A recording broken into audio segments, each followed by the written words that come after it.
পর্দায় সিয়াম বুবলির রসায়ন দর্শকদের নজর কেড়েছিল আগেই। রায়হান রাফির ওয়েব ফিল্ম টানের কথা মনে আছে, যেখানে জুটিবদ্ধ হয়েছিল এই প্রজন্মের জনপ্রিয় নায়ক নায়িকা সিয়াম বুবলি। তবে এই জুটিকে ঘিরে আবার নতুন খবর। সিনেপাড়ায় জোর গুঞ্জন, বড় পর্দায় জুটিবদ্ধ হয়েছেন তারা। ছবির নাম আলোচিত জংলি সিনেমা। লম্বা সময় বিরতির পর অভিনেতার জন্মদিনে প্রকাশিত হয়েছিল চলচ্চিত্রর ফার্স্ট লুক, যা দেখে তো চোখ কপালে উঠে সিয়াম ভক্তদের। রাতারাতি ভাইরাল হয়ে যায় জংলি সিয়ামের পোস্টারটি। তবে সিয়ামের বিপরীতে কে নায়িকা হচ্ছেন সেটি জানাননি চলচ্চিত্রটির পরিচালক বা অন্য কেউ।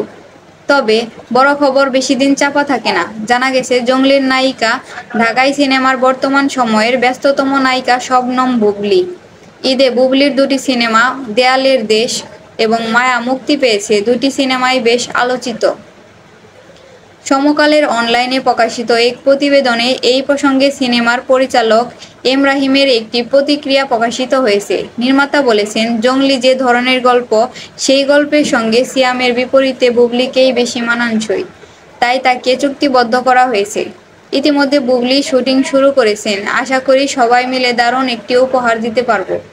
জানা গেছে, আজ বুধবার সন্ধ্যায় রাজধানীর মোহাম্মদপুরের আদাবরের একটি শুটিং হাউসে সিয়ামের সঙ্গে দৃশ্যধারণের অংশ নেওয়ার কথা নায়িকার।